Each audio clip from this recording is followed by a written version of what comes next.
One time, I submitted one of my songs to a playlist curator, and his response was very direct. He told me he didn't want any love songs.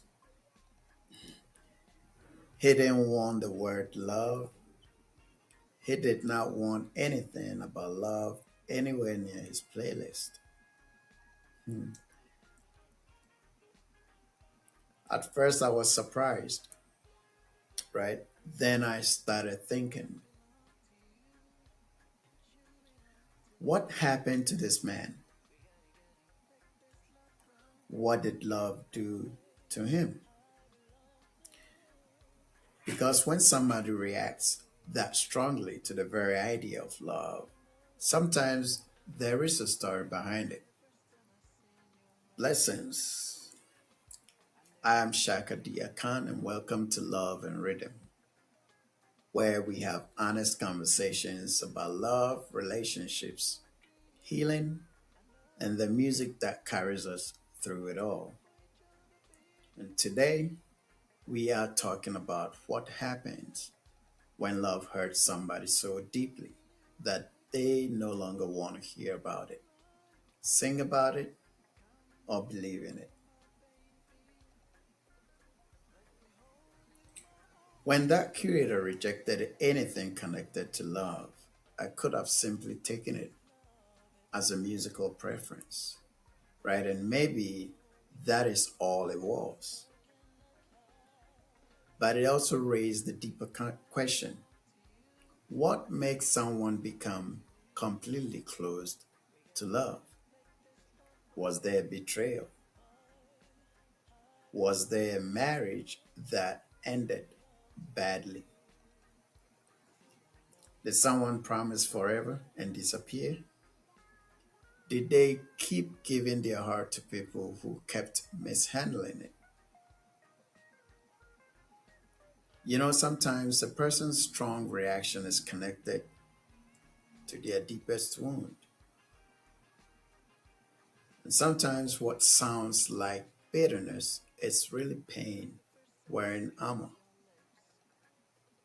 You know, sometimes what sounds like bitterness is really pain wearing armor.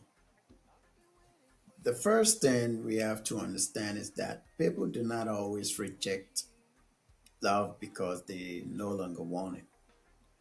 Sometimes they reject anything that reminds them of what they lost.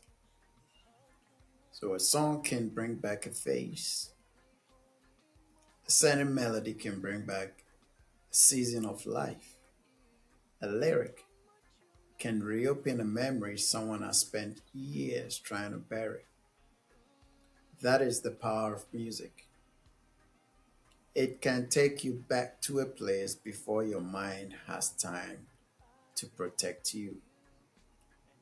So when somebody says, I do not want to hear another love song, maybe the song is not the real problem. Maybe the song is touching a place that has not completely healed. You know, avoiding love songs may help someone avoid the feeling for a moment, but avoiding the feeling is not always the same as healing it. The second thing that happens is that heartbreak can stop being an experience and become a belief. You know, one person betrays you, and you begin saying nobody can be trusted. One relationship fails, and you begin saying love is not real. You give everything and receive disappointment. So you decided that caring deeply is foolish. This is understandable. You know, when people are hurt, the mind tries to prevent the same pain from happening again. So it creates rules.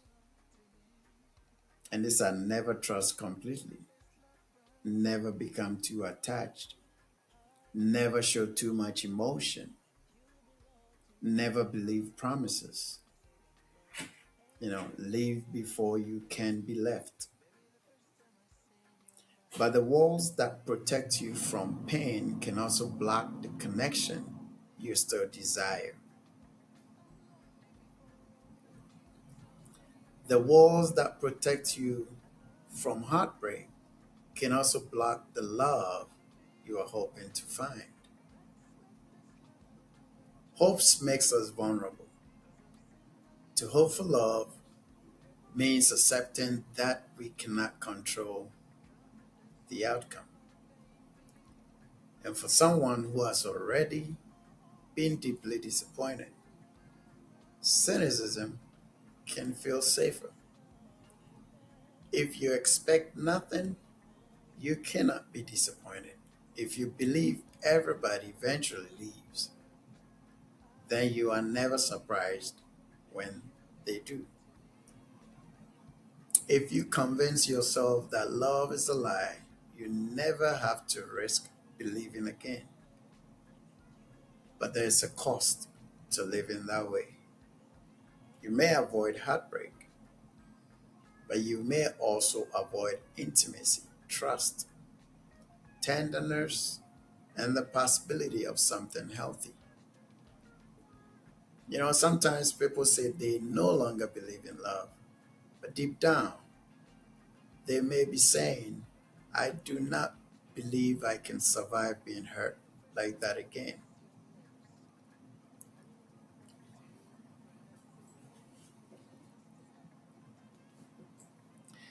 This is one reason I continue to write love songs. Not because love is always perfect, not because every relationship lasts, not because love never causes pain. I write about love because it is still one of the deepest human experiences. It can break us, it can heal us, and it can expose us. Sometimes it can teach us who we are. A love song does not always celebrate a perfect relationship. Sometimes it helps us process the relationship that changed us. So, how does someone begin opening their heart after love has disappointed them? The first step is not forcing yourself to date again. No, it is becoming honest about what happened, what exactly hurt you. Was it betrayal? Was it abandonment? Was it losing yourself while trying to keep the relationship? Was it the feeling that you were not enough? You cannot heal a wound you refuse to name. Second step, separating one person's behavior from the meaning of love itself. Someone lying to you does not prove that everybody lies. Someone leaving does not prove that everybody will leave. Someone failing to value your heart does not make your heart less valuable. And the third step is learning to trust yourself again. Right? Sometimes after heartbreak, the biggest loss is not trust in another people. It is trust in your own just judgment.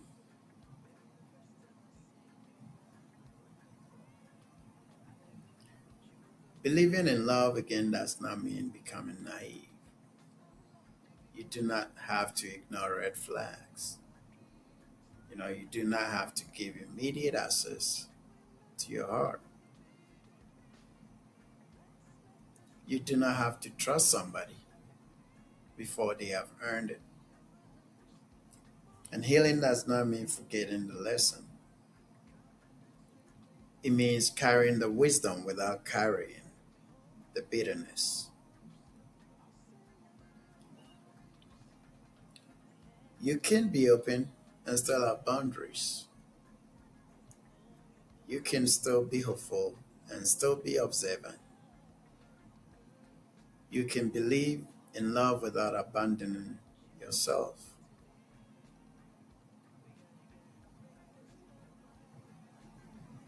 No, healing means carrying the wisdom without carrying the bitterness. So here's today's heart check. Have you stopped believing in love? Or have you simply stopped believing that love can be safe for you? And are you protecting your peace? Or are you allowing an old wound to decide your future? Do not rush your healing, but do not let somebody who hurt you become the reason you never allow anybody else to love you properly. I want to hear from you. Has heartbreak ever made you stop believing in love? And what helped you begin opening your heart again? You do not have to share every private detail,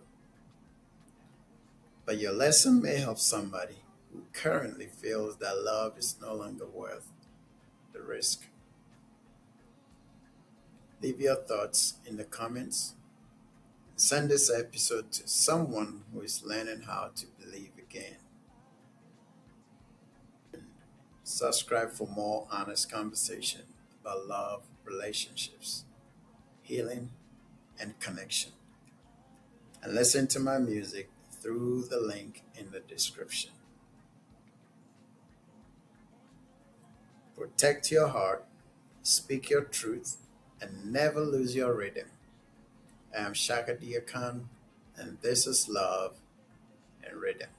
Until next time, more love.